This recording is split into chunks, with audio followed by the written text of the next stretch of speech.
Hi. Hey. Hey, What's up, Breki?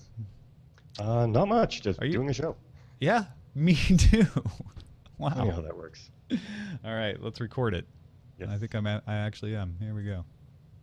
This is Siri. The Daily Tech News Show by Tom Merritt is brought to you by all of the supporters at Patreon. If you also want to support Tom, go to patreon.com/acedetect. That is patreon.com/ACEDTECT. And thanks as always for listening to the Daily Tech News Show.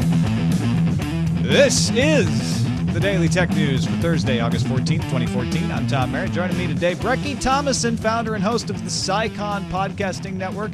I was lucky enough to be on one of your shows talking Guardians of the Galaxy last week. That was fun. That was a lot of fun. It's been a good show. It's got a lot of listeners now. It might be due to the fact that I bought Facebook ads for that show. Did you really buy Facebook ads for that? Nice. I did. Yeah, I did a small, just a test, really. Yeah. $30 worth of Facebook ads just to see what happens. And it actually had an effect. Yeah, 280 listeners from Facebook, so it's not huge sums, but All it's right. something. Yeah, that's not bad though. We did it once with Sword and Laser and got almost nothing. So, Yeah. yeah, it It's all really depends. a gamble. Really Yeah, is. exactly. All right, let's take a look at some headlines. The Berlin Senate's State Department for Civil and Regulatory Affairs ordered Uber to stop infringing passenger transportation law with its service. It can't use its app. It can't schedule rides. The Senate is concerned for passenger safety with unlicensed drivers as well as insurance to cover the drivers themselves. Uber says they have insurance, but they still face a €25,000 fine for every ride in violation. Uber also will appeal the decision and believes it can continue its service. Breki and I are going to talk about this quite a bit more in our discussion segment. But yeah, everybody hates Uber if they're in city government, it seems like, or a taxi driver. Yeah. NPR reports that the Knight Foundation commissioned data analysis firm Quid to analyze responses to the U.S. FCC's request for feedback to its proposed open internet guidelines. That's the net neutrality stuff. About half the responses were derived from templates, which is actually kind of low. They did a comparison to a financial regulation response rate, which was about 80% templated response. Two types of responses that were not part of organized talking points stood out as well. These are ones that just people thought up on their own without any organization pointing them in that direction.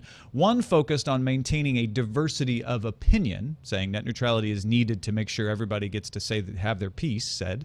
The other invoked meritocracy and the idea that people should be able to compete equally. Quid, which did the data analysis, was founded by a NASA research scientist, Sean Gurley, and a former Yelp product manager, Bob Goodson. Robin Williams' daughter, Zelda, announced she was leaving social media for a good long time, in her words, after some users posted offensive images and messages to her in the wake of her father's death. The Washington Post reports Twitter says they have suspended the offenders and will not tolerate abuse of this nature. Twitter's vice president of trust and safety said the site will further improve policies, adding, quote, "This includes expanding our policies regarding self-harm and private information and improving support for family members of deceased users." This has been a long time coming. Twitter has had a lot of criticism for how they treat abuse, and the block functionality, for example, is still broken in a lot of people's minds and so on. And I'm glad they're changing things, but it's a shame that it requires something like this for them to finally do so. There were two questions Jenny and I were talking about before the show. One, this is very good for someone like Zelda, and she deserves to have this kind of protection. But what if you're not famous? Yeah, exactly. And I'm not using that as an epithet against Zelda Williams by any stretch, but there are a lot of people who receive this kind of abuse on a daily basis. And like you say, the report abuse system isn't capable of handling that on that level. The same side, Twitter shouldn't be policing what's abusive and not too much. I mean, there's things that are very clearly abusive, but you run into some free speech issues at a certain point, depending on how strict they get. Absolutely, and I mean, there's also the entire Werther effect to be taken into consideration. Suicide contagion, basically. The way media has handled the suicide is already leading to basically copycat suicides, just like we saw after Marilyn Monroe and other people. Yeah. It's a real shame the way this is going on. Absolutely. Engadget reports YouTube has refreshed the apps it makes for television with its new material design look. That's the one that's coming in Android next time. The new design includes features that are similar to ones already on your smartphone or your tablet. That includes a guide that pops up on the left that shows latest videos from subscriptions, some curated channels. And the new look is available right now on your Xbox One, apparently, although I couldn't get it to show up on mine yet. But it'll probably show up by the end of the day, and they say it'll roll out to other streaming devices over the next few weeks. Following in the footsteps of tech luminaries Satya Nadella and Mark Zuckerberg, Apple Senior Vice President Phil Schiller has taken the infamous Ice Bucket Challenge. Have you heard of the Ice Bucket Challenge, Breki? Yes, I have. I saw Mark Zuckerberg's video on it earlier today, and I'm looking forward to seeing Tim Cook. Yeah, the idea is that you or someone you know dumps a bucket of water on your head, ice water in particular. The idea is to raise awareness and money to fight ALS, also known as Lou Gehrig's disease. And as Breki mentioned, Tim Cook was challenged by Phil Schiller. Don't forget, folks, this is actually meant to help ALS. So if you enjoy the ice bucket videos, and there are many of them out there, be sure to go to alsa.org. Absolutely. The Wall Street Journal reports that Africell, an African telco run from Lebanon, has received approval to move into Uganda, where they will take over Orange's former operations. The company has a long road ahead of it to combat giant incumbents like MTN, Vodafone, Safaricom, Bharti Airtel. But Africell is the market leader in two nations already, Sierra Leone and Gambia, and hopes to continue to expand by targeting smaller markets where it can grow fast. Chief Executive Ziad Dalul noted that the carrier has seen boosts in subscriber revenue in Africa because of data use. Data use has been doubling every 6 months among his subscribers. I work in telecom billing, so we have a lot of customers in the Middle East and Africa. I've done work with MTN, Vodafone, Safaricom, and Bharti Airtel in the past, and I'm just excited to see Africell joining that list because I'm sure they're going to be a customer of ours. Yeah, right. It's going to be good for you in that respect, and it's good to have multiple providers, especially in smaller areas. They actually have a pretty good presence in the Democratic Republic of Congo as well. So I've been to Uganda twice already, and I'm just hoping this leads to a third trip. Cairo 5976 kicks off our News From You section. These are stories submitted on our subreddit, dailytechnewsshow.reddit.com. If you haven't joined, go join. There's all kinds of stories in there. You can vote them up, vote them down. Cairo posted the Ars Technica story about Ryan Lackey of Cloudflare and Mark Rogers of Lookout discussing a new project they've put together called Personal Onion Router to Assure Liberty, a.k.a. Portal. It's almost congressional in its acronym forcing. The pre-built software image, though, is pretty cool. It's an inexpensive pocket-sized travel router firmware, and the idea is to make existing encryption and privacy tools be available all the time. So you don't forget to turn them on. They're in the router for you, and they're easy to implement, so you don't have to manage them. Portal includes the full capabilities of Tor, including pluggable transports that'll help foil network monitoring tools that are out there. System right now is only available as a GitHub download, but the aim is to make it available in an easier way. Maybe someday they'll have it just as a router you can buy.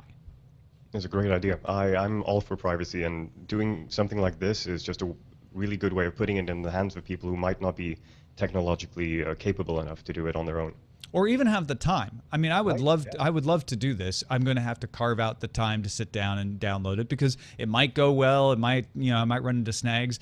Having something that I can just buy and plug in is, for lazy people is good security. I love this idea that there are more projects out there to help lazy people be secure. Absolutely.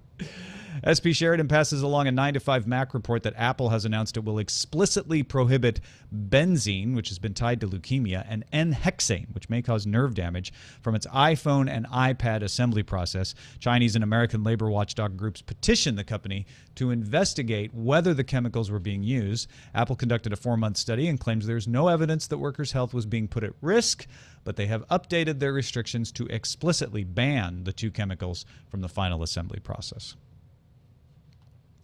C. Castro425 pointed out the Engadget story that a leaked internal memo published by T-Mo News indicates that starting August 17th, T-Mobile USA will start warning customers that use high levels of data on their unlimited LTE plans that they may be throttled. It means they'd be slightly limited. T-Mobile claims they are targeting customers who have bypassed the default tethering feature or engaged in peer-to-peer file sharing. Users who don't respond to the warning will have their speeds throttled for the remainder of the billing cycle. There's no such thing as unlimited in the land of mobile. No, it really isn't. And I mean, they're just basically playing with words here. They're saying, yeah, it's still unlimited, but it's, severely slowed down. Yeah.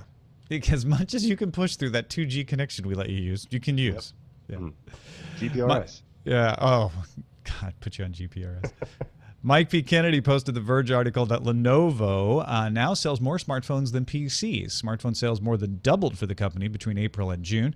Lenovo sold 15.8 million smartphones last quarter compared to 14.5 million PCs. I can't help but think, Breki, that we are looking at a repeat of what happened to Nokia and BlackBerry. Yeah, I think so too. I mean, my first thought when I saw these news were, who buys Lenovo smartphones? Right? And, obviously somebody is. Yeah. Huawei, Lenovo, ZTE, Xiaomi. Right. Is LG still making phones? LG is still making phones. Yes. They also have a watch. I mean, LG and HTC are sort of the next on the chopping block. They're the ones that are desperately trying to hold on to what market share they have left. Yeah. And Lenovo just seems to be able to do no wrong. I mean, they've essentially just slurped up everything IBM had left over and a few other things, and buy their handset business from IBM and gone gangbusters with it. Mm. Yeah, and best of luck to them. I mean, I've been saying so often on my other shows that I kind of want to see a marketplace where it's not just, Samsung and Apple duking it out versus each other. I want Microsoft to take their, 20+% market share if they can. And I'd love to see other incumbents or other actors in this market. I think you're going to get your wish, actually. I hope so. Yeah. I do hope so. And that is a look at the headlines. Hey, I wanted to mention real quickly an email I got from Kung Fu Drafter. He sent us a note, amongst which he said, given the tragedy of Robin Williams' death and the fact that many of my geekier friends and myself dealt with depression, I thought I would remind my online friends of the site takethis.org. And if you have heard of Russ Pitts, he's been on the show before. He is one of the people behind that organization. Take This promotes awareness and education of mental health issues and empathy for those suffering from emotional distress and the goal of eradicating the stigma of mental illness. They just redesigned their site, too, to make it easier for people to find information about what they or someone they know might be experiencing. They'll be at PAX Prime in Seattle with a dedicated space called the AFK room if you just need a place to calm down while you're out there. So share your story, volunteer, or donate at takethis.org. I should also point out that Whisper has just launched a mental health nonprofit to help people out with any of this. So, I mean, if you're suffering or if you know people who do, then again, Whisper is another great service. Yeah, I myself was treated for bipolar disorder and depression in 1996 for a couple of years. Mm-hmm. And, I was able to work my way through it because I talked to people about it. So it's important to do. It really is. Really is. Takethis.org. All right, let's talk about taxis. Non-adequate protection of passengers and insurance is what they're throwing around. And of course, there's lots of quotes here.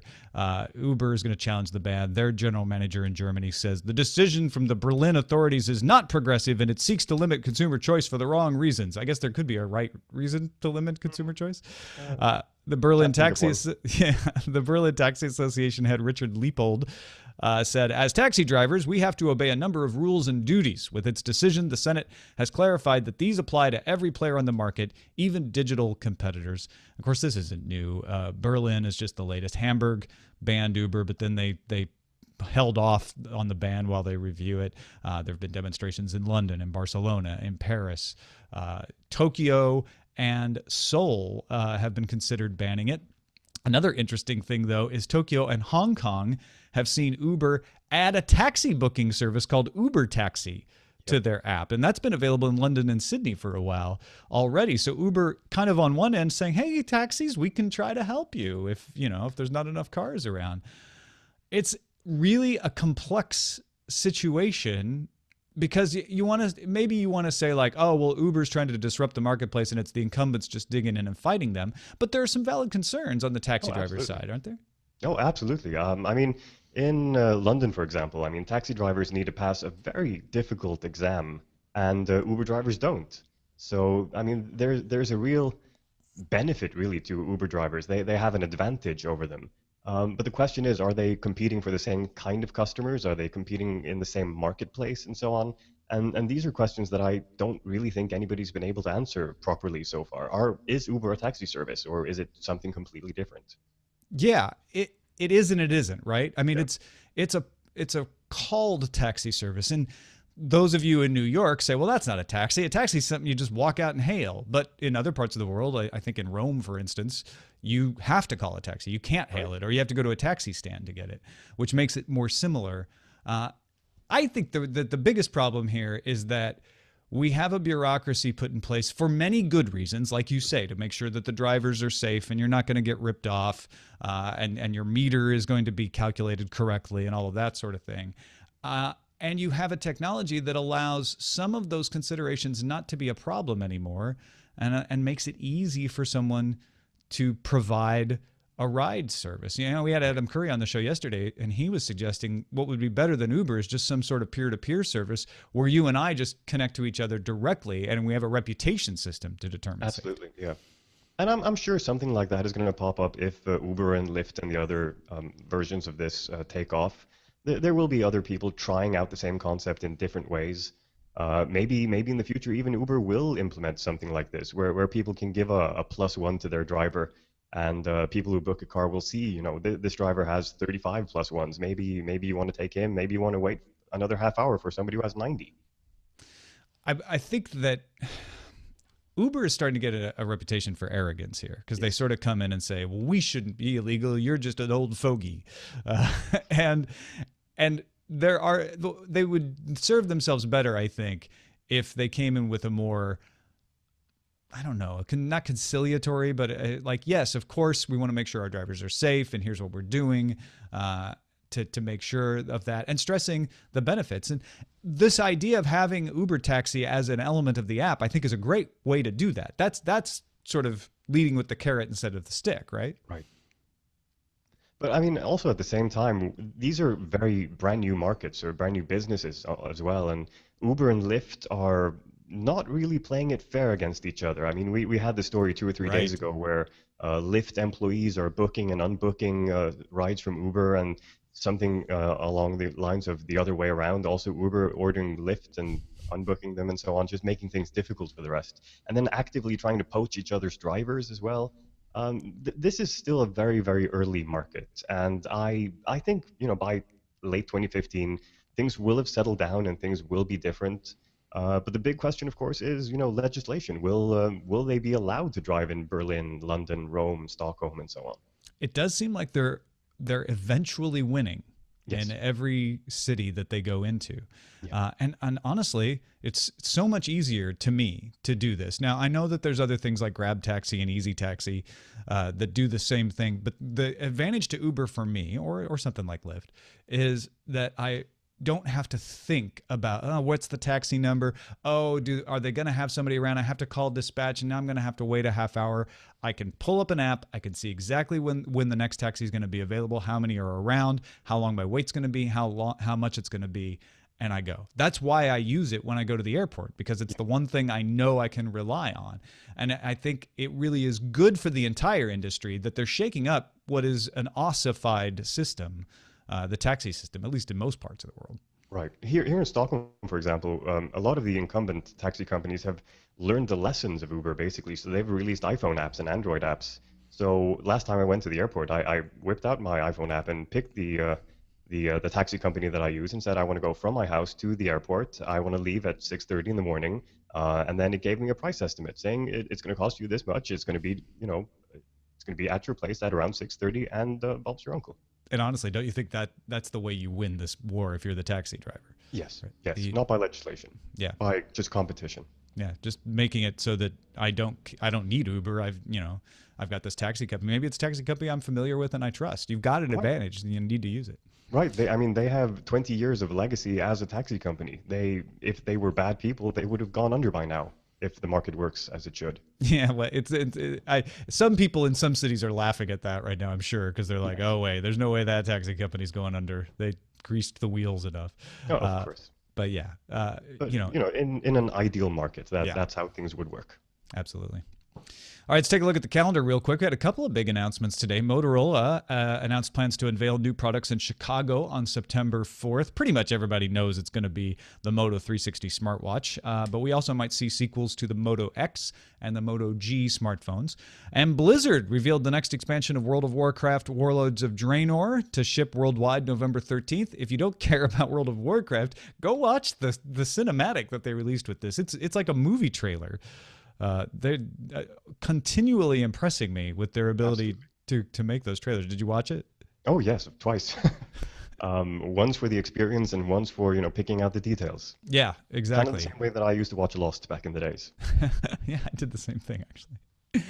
Our pick of the day comes from host Tom Merritt and producer Jenny Josephson with the ongoing events in Ferguson, Missouri. If you haven't heard about that, there have been demonstrations and protests over the shooting of a young man, and there have been very serious police response. It seems like a good time to brush up on your rights as a citizen or as a visitor to the United States when it comes to matters of law enforcement. Now, you may not be in or anywhere near Ferguson, Missouri, although it's very near Lambert Airport, but if you might be at a conference someday or a sporting event where things get out of hand in any city in the U.S., holding a computer in a public place at the wrong time could prove to be controversial. So producer Jenny, who has had several disappointing run-ins with various law enforcement agencies in her past life as a news producer, wanted to point out the ACLU booklet entitled Know Your Rights. It's a downloadable PDF at aclu.org. We'll have the direct link in the show notes. Jenny would also like to remind you that in a chaotic unfolding situation, the best thing to do is not to yell about knowing your rights to a bunch of upset law enforcement officials, but rather get safety as quickly as possible. These guidelines from the ACLU say just that. GigaOM also had an article called "You Can Use Your Phone to Film the Police Even If They Tell You Not to," again applying to the United States, kind of emphasizing that you have the right to do this. You also have the responsibility to follow police instructions and not resist arrest and not interfere with an investigation. But if you're not doing any of those things and you're filming and they tell you to stop, you don't need. They're not in the right. There. So check out those links. Know your rights. Do act responsibly. But it's just good stuff to know. Yeah, the pictures coming out of Ferguson are terrifying to me. I used to go visit my aunts in Florissant, which is right next to Ferguson. Right. And Ferguson has changed dramatically over the past couple of decades. And I think that's one of the underlying problems here is you've got a disconnection between the police force and the populace. Absolutely. But I mean, it doesn't even look like a police force anymore. It looks like the military. Yeah, and that's a whole separate issue. Is the over? Yeah, I don't want to say over. There's folks out there on the police force who know that there are good reasons to have some of that equipment sometimes. Absolutely. It's whether it's used in the proper place and whether it's used with the proper training that is the necessary question. Send your picks to feedback at dailytechnewsshow.com, and you can find my picks at dailytechnewsshow.com/picks. Our final message of the day comes from Frank. Thanks for writing in, Frank. Frank says, I've noticed that Comcast seems to be getting singled out lately for their poor customer service, their terrible retention techniques, and what appears to be blatant attempts at highway robbery. We haven't really talked so much about the stories about them leaving people on hold who are trying to disconnect their service. I just wanted to let you know something which you probably know very well, is that Comcast is only one out of many companies that practice poor customer service due to either limited training or sneaky tactics in order to ensure that they remain profitable. There are many companies that promote these kinds of practices. Now, in Frank's opinion, he thinks AT&T is quite bad. He doesn't think T-Mobile is so great. Sprint's, according to him, the worst. I've encountered, he says, a number of people who have encountered these types of charges on their account and do not dispute them because they either don't want to deal with having to call and fight or they're worried about their credit score being affected. I feel as though there are a lot of people with that attitude that just pay rather than getting out of the core problem, which may be why Comcast and the like continue these kinds of business practices. Makes a lot of sense. I know my wife will never go back to Sprint, even though they're an entirely different company than they were in 2002, because she asked them if she was able to cancel her service without an early termination fee, and they said yes, thinking she was going to get a new phone. Or she asked him if she was out of her contract, I think. Anyway, so she then switched to AT&T, and Sprint stuck her with an early termination fee. And she's like, I called you, and you said I wouldn't get one. And they said, nope, we never said that. So, there's one example, and I keep telling her, like, that was an entirely different Sprint company. I wouldn't hold it against the current company. But that's the thing, right? Who do you hold it against? Because these companies change so frequently. It sours the milk. I mean, it really tarnishes the trademark, the company name. Yeah. And you do need to hold someone responsible. And that's why I like the point that Frank makes here, is that you should fight it. But not everybody has the time and resources to do that. And that's how they win. They know people are harried, they're busy, and they just don't want to deal with it. So, I guess that's the marketplace at work. If it's worth $250 to you to just not hassle with it, then they win. But to an extent, yes, absolutely. It's not the way it's supposed to be. No. Well, that's it for this episode of Daily Tech News Show. Breki Tomasson, thank you so much for joining us. Psycon is CSICON.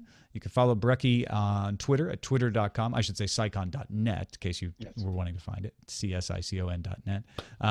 What's coming up that you've got to tell people about? Well, we have a brand new redesign of the website coming out on September 1st. A lot of new affiliate deals and so on. And we're also relaunching the Psycon blog, which is basically long-form blogs about various trends and things going on in geek culture. Because we can compete on breaking news, and there are so many established sites out there, but we can compete on perspective and insight. So that's what we're doing. Allison Sheridan was on the show earlier this week, and she's doing the same thing with NosillaCast, where instead of doing everything in a post when the podcast comes out, she's been breaking it up throughout the week as she comes across them. I think it's cool that we're sort of seeing podcasters re-embrace the blog as part of that world of content, because we're not in that radio television world where you can only do one. You can do them all. Right, exactly. And I mean, the Psycon is a network where we've got podcasts at the moment. We're moving into blogs as well, and over time we're going to do video. So we just want to be the home of geek culture on the internet. Excellent. CSICON.net. Also want to thank our patrons, both Patreon and otherwise. We're actually getting people supporting us in lots of ways. After yesterday's show, we got some Dogecoins for the first time in a long time. Like, really generous amount. I think it ended up being about $8 worth of Dogecoins. So thank you, whoever that was that sent them. We take some Bitcoins, we take PayPal donations, and of course, Patreon.com is our main funding source. We have 4,195 people supporting us on Patreon, patreon.com/acedetect. And it is what makes the show possible. It makes us able to do this show every day. If you'd like to know more about how you can support the show, if you get a little value out of the show, that's the proposition that I sort of took from Adam Curry's show, No Agenda, and said, hey, and he explained it even better yesterday. He's like, if you watch a movie, you pay like $8 to $10 for that movie for a couple hours.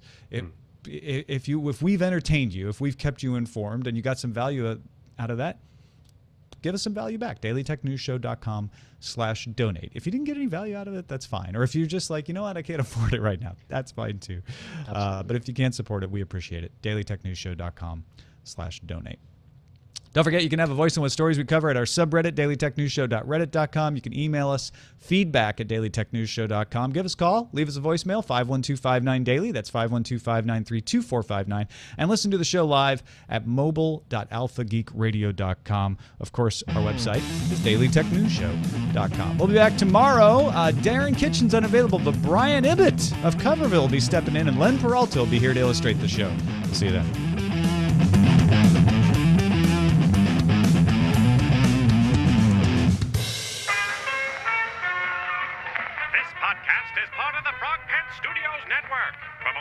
About this and other shows, visit frogpants.com. Audio program so good, it's like you're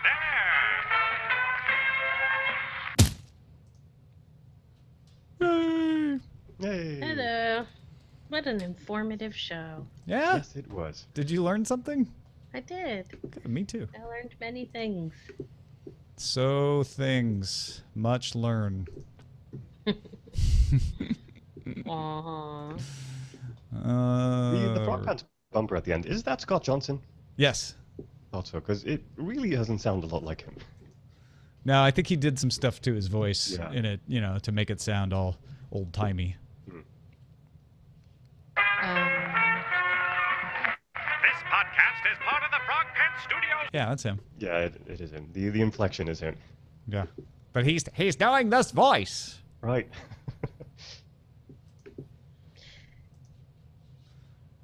So, wait, I have a question. In the MikePKennedy Lenovo article, Yes. the correct thing is that Lenovo sells more smartphones than PCs, right? Yes. Not Yeah. the extra word that's in there. Okay. Oh, you're doing the show notes. Yeah. Lenovo now sells Now more. sells more. All right. That's okay, the missing okay, letter. See, was that's why. That's what I was talking about earlier, Breki. It's like they know sell more? They don't sell more. I don't understand. That's not even English, Merritt. Oh boy, it's just been that kind of a day. Yep. Okay, titles. So we've got Got a couple of good ones. Yeah. no, and some other kind of ones too. Ich bin ein Uberliner. Mm-hmm. Yeah. Clever one. Uberliner. Oh, of course. Duh. Uberliner. Oh my God, that is pretty brilliant, and I Yep. like that we have German in our title. I am an Uber jelly donut. Mm-hmm. Yeah. Wow. Ich bin ein Uberliner. So that's one. That's my favorite so far. Yeah, it's good. Private portal, which is, it says something. Yeah. Mm-hmm. Apple kicks chemical dependency. that's wow. BioCow is Yeah, like BioCow's got kicking on all cylinders. here. creative thing going today. Berlin Uber Alles, Hmm. peer-to-peer carpool, which is sort of a throwback from yesterday. Right. And you have the right to remain filming, which I am going to vote on. Just Ah, That's a good nice. one too. Yeah, Yeah. it is. and then let's see, helping lazy people be secure. I like the cake is a lie. Let's see.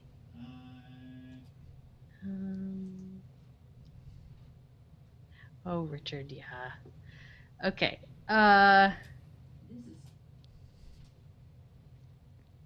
Yeah. Warlords of Uber. Oh, Warlords of Draenor. Oh, the Uber Bahn. Apparently today is National Junk Food Day. It is. Oh, good.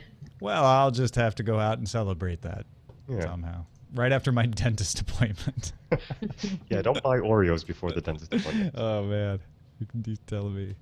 You know what's horrible? There's a yogurt, like one of those yogurt shops where you can throw all the crazy toppings. Oh, yeah. Mhm. Right near my dentist, and I Oh. always want to go there right after the dentist.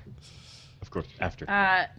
Tommy T has a very interesting point, which is in Maryland it was ruled that, per our conversations the other day, that videotaping the police is okay, but no audio, because that is considered wiretapping, and Maryland is a two-party consent state. Yeah, that's in that ACLU page Yeah. that I was talking about. They mentioned that you're clear on video, but your audio conversation, even in public spaces in some places, Wow. Interesting. That's can weird. depends on the place.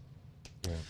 Because Because I mean, surely that would be public performance, technically. you have to pay a royalty, but Yes. you could. Yeah. I guess we'll go with Ich bin ein Uberliner. I like that. It is our main topic. Yeah. Boy, that Apple kicks chemical dependency is so damn clever, though. Right. Mm-hmm. It was what, two chemicals out of a list of 30, I think? Yeah. They, I'd like to know what chemicals that are better they're replacing them with. Yeah. Yeah. Well, and as my dad, the food scientist, always said, chemicals aren't bad. Oh, no. There's lots of chemicals in natural things. And he's like, even artificial chemicals aren't bad. It's just there are harmful chemicals and good chemicals. H2O is a chemical. Yeah, and plenty of neutral chemicals. Yeah. Yep.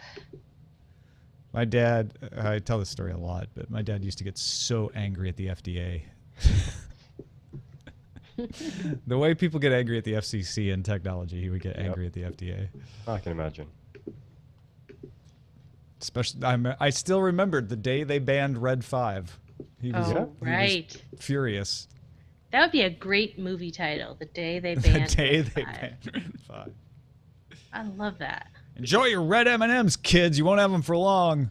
He didn't actually say those words, but that was pretty much the idea. According to an IO9 article, Red 5 might be Disney's new standalone Star Wars movie. You know, Red 5 was standing by for so many years before it was banned. So many years. Call sign of the 5th member of the Red Squadron. Or something. Red leader standing by. Red 5 standing Three by. leaders standing by. What Star Wars thing did I hear the other day? And I was like super excited. Mark Hamill has a beard. Yes, Oh, I saw that was one of them. his contractually obligated beard. Yep. His Obi-Wan Kenobi beard. That was the pinnacle of Star Wars hype for me, is the people going, now, did he really not want to grow the beard and they made him? Or, what was he trying to say? I was like, he was just making a joke, because I'm sure, it probably is in the contract. He probably didn't care. It's funny. According to the plot rumors, Luke is now a reclusive hermit. Mm-hmm. Hence the beard, obviously. Yeah. Well, he's gonna be a hermit on Tatooine. Mm-hmm. And he'll deal with sand people a lot, and then this kid is going to come along, and it's going to turn out to be his own son. So that's the twist. Mm. But he won't tell him he's his father. Not until much later. Before the light times, before the Republic. I. Speaking of which, did you ever see that?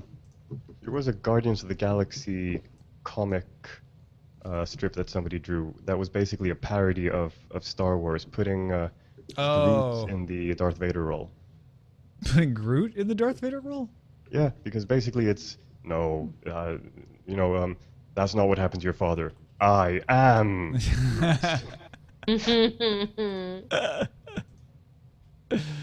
That's funny. I was like, Thanos would be, but Thanos isn't everybody's dad, so. Right. That we know of. Or is he? Actually, he is. He is Gamera's dad. Yeah. Ish. Yeah, depending on the. Here, I'll put the Nebula. link in the chat. There's a tweet there with a photo in it. I just read Infinity Gauntlet. Oh, good comic. From the 90s for the first time, and wow, Nebula looked different. Very. Even after she was no longer a zombie, but especially at the beginning. Oh wow! I just put the link in the in the chat, and it already has 1 favorite and 1 retweet. Hey, look at that! Go chat realm. Hey. Yeah, chat round. All right. Get your chat on. The show notes are donesy.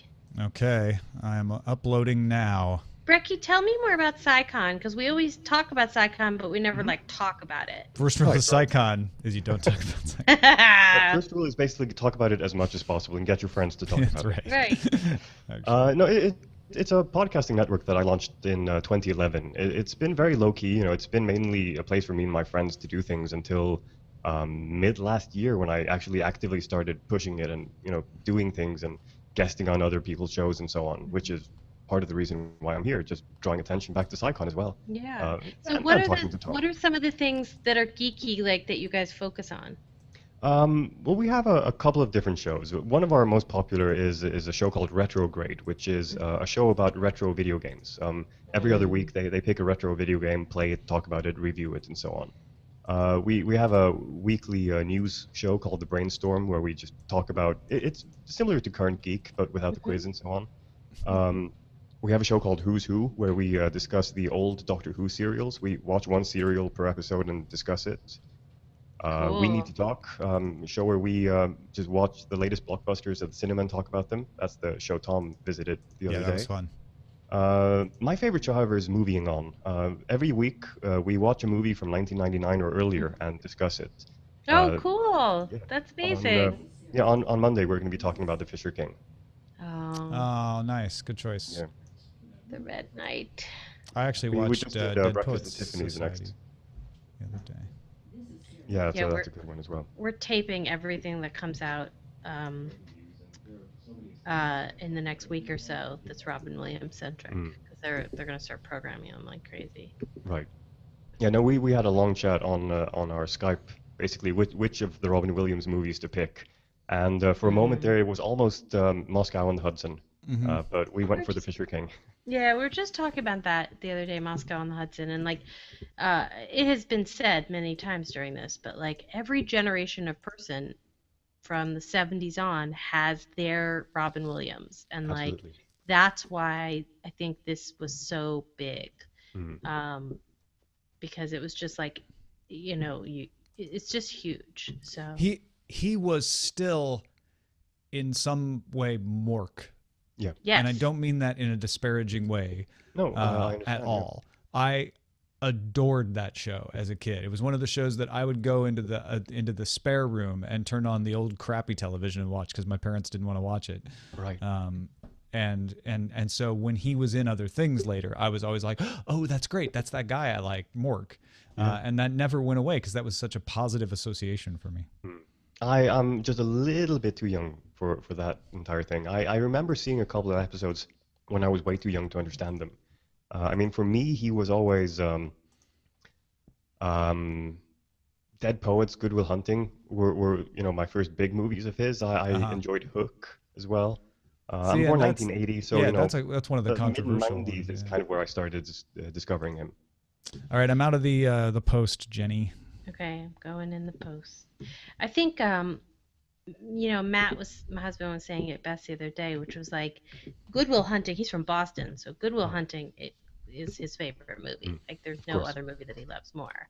And it's hard because now your favorite movie comes with this freight and this, it's another layer of resonance, I guess. Well, and that it's interesting that Lauren Bacall passed away, who I was a huge fan of, and with her passing away, it was much more, she had lived a good long life, and it's sad to see her go.